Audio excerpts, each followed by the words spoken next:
The night of April 14, 1912. How was it for me? You know, that's the first time anyone has ever asked me that. It's always been the poor ship this, the poor ship that. Never mind me, never mind how I felt about it. After all, I was the villain of the piece, the bloody iceberg. Of course I remember it. I don't care what the newspaper said, it wasn't my fault. They all had it in for me. No mention of my problems, the quirky life I'd led, dumped in a snowstorm, over a glacier buffeted by freezing winds, crushed under the weight of 3 billion tons of successive snowfalls. I was 3,000 years old before I was calved out of my mother's glacial canal. Can you believe that? But I was hardly a privileged character of the world, was I? I hadn't spent my gap year helping poor people in the third world, or my 18th birthday in the pub with my pals, enjoying my first real drink. Go easy on the ice, matey. No, I spent all that time cooped up at the bottom of a piddling little glacier in the middle of nowhere, in the middle of Greenland.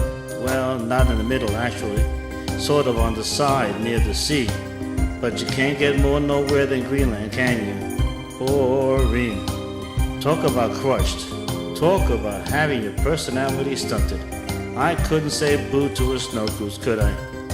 So it's not surprising that I wasn't ready to become the most famous iceberg in the world. And believe me, there was nothing in it for me. There were no PR consultants around in those days to con a fortune out of the Sunday tabloids.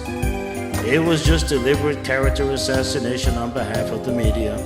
They all decided the iceberg gets it, and boy did I get it. That's what gets me so hot under the collar. Not easy for an iceberg, so you can see how riled up I get. It's not like it was my fault, no way.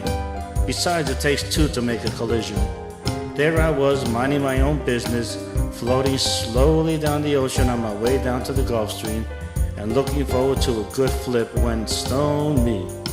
Out of the darkness comes a dirty great liner, looking like the clappers and making a hell of a noise, flashing its lights like the aurora borealis, as if to say, get out of my way, I'm coming through. Well, I couldn't move out of the way, could I? I haven't got steam engines and a rudder. I'm just a dirty, great lump of ice. So anyway, it hit me, smashed right into me full tilt. Really shook me up. If I had had timbers, they would have been shivering, I can tell you, because it was a big boat. I suppose it had to be with a name like Titanic. But next to me it was a tiddler, and it didn't stand a chance. Naturally, it upset me. Live and let live, that's me. But there wasn't much I could do about it, was there? I just had to accept the situation and melt away into the darkness.